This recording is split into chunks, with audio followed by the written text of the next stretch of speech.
Buenos días, hermanos y hermanas, les envío un saludo de paz y bien.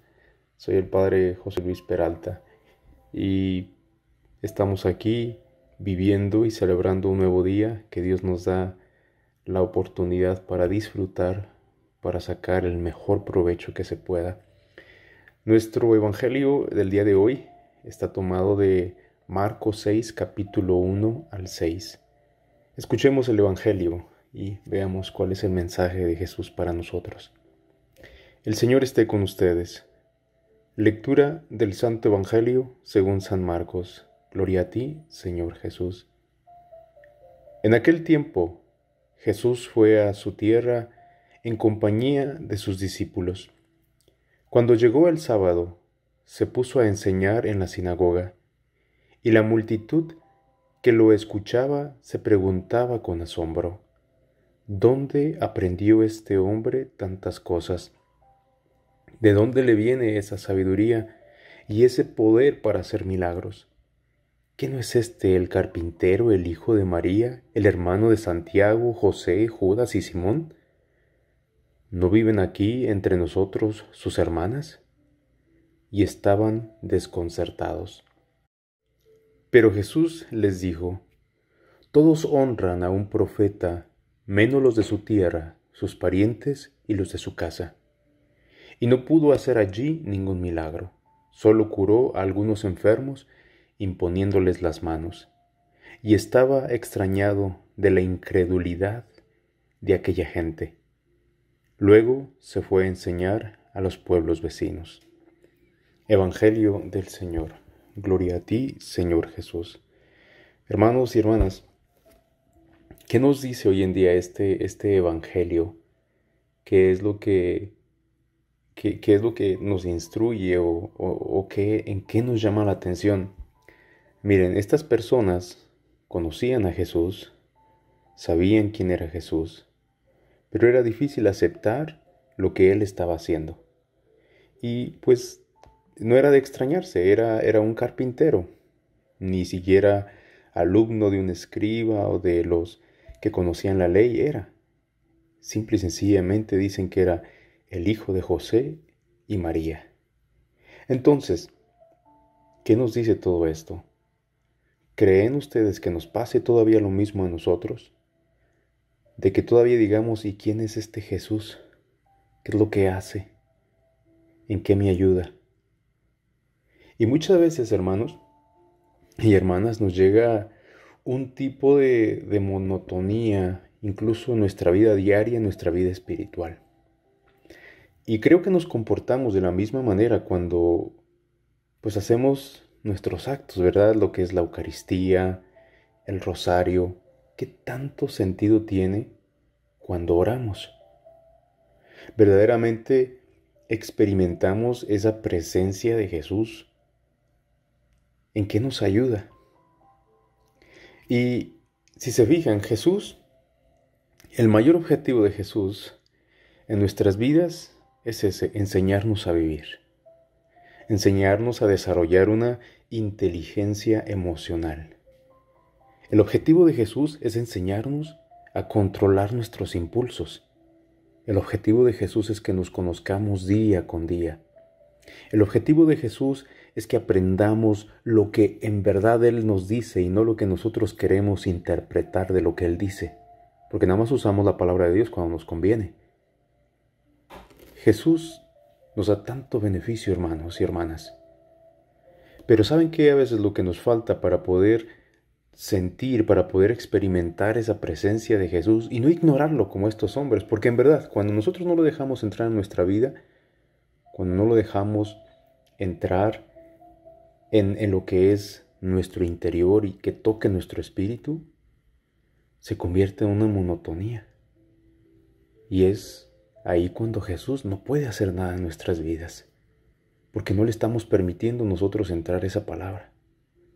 Y no sé cómo explicarte que la palabra de Jesús día con día en verdad libera, en verdad educa, en verdad transforma. Y es cuando nosotros tenemos que ser más conscientes de esto. Pero como la vida se nos pasa tan rápido, andamos a las carreras, No hay un tiempo en el que podamos nosotros meditar, reflexionar. Y muchas veces en la vida lo que necesitamos para poder nosotros crecer, para poder nosotros tener una estabilidad espiritual, emocional, créanme que es esa meditación, el alimento del alma que es la oración. Es ese momento de oración personal, de oración en la comunidad, cuando vamos a la Eucaristía, cuando vamos a la iglesia, ese momento cuando rezamos como familia, son esos momentos. Pero es ahí cuando nosotros a veces tenemos que calmarnos. Y si se fijan, que nuestro problema más grande es el no saber respirar. Desde ahí viene nuestro problema. Dice, canijo, ¿y eso cómo empieza? ¿O estás loco, no? Yo recuerdo cuando estaba en el postulantado, mi director espiritual era una señora, ya grande de edad, y Valerie se llama, perdón. Ella, cuando yo empecé mi día de dirección espiritual, ¿qué creen lo que me enseñó a hacer? Esta señora, lo primero que me enseñó a hacer fue a respirar. Me decía, José Luis, la respiración, no tienes idea cómo nos ayuda a controlarnos. Dice, uno de los mejores medicamentos, de los mejores analgésicos en la vida va a ser la respiración, dice. De aquellos que nos va a ayudar a controlarnos, a relajarnos, va a ser la respiración. Y después de tanto tiempo, y después de que pues me enseñó a respirar esta señora, se me había olvidado por un momento. Y unos días atrás, cuando tenía un poco de ansiedad, le hablé a mi hermana, a María de la Luz. Y fue lo que me dijo, espérate, dice, respira hondo y cálmate. Y en ese momento, cuando empecé a respirar, se me vino a la mente lo que esta mujer ya me había enseñado, pero que mi hermana despertó en mí. El respirar, hermanos, nos ayuda como no tienes idea. ¿Por qué crees que a veces nos dormimos cuando estamos rezando, cuando estamos en la contemplación? ¿Por qué no sabemos respirar? ¿Por qué no le damos oxígeno al cerebro? Y también el meditar nos ayuda a concentrarnos y analizar en lo que estamos haciendo en la vida. ¿Cómo vivimos? ¿Cómo tratamos a los demás? ¿En qué estoy fallando? ¿Qué puedo hacer? Y créanme que en estos tiempos es cuando más lo he ido practicando y me ha ayudado. Eso me ha ayudado a aprender y a dejar a Jesús actuar en mi vida, que haga los milagros que necesita hacer en mi vida. A lo mejor no son tan visibles y quizá a lo mejor no le estoy dejando todavía suficiente espacio ahí para que entre Dios, entre Jesús, su Espíritu y actúe en mi vida. Pero creo que es algo que he comprobado. No es nuestra realidad que estas personas vivieron, aquellos que lo conocían. Nosotros ya lo conocemos, pero a veces porque lo conocemos, lo ignoramos tanto. Y pasa exactamente aquello. No puede hacer nada en nuestras vidas. Y ahí yo creo es donde se extraña y se admira de la incredulidad que a veces tenemos.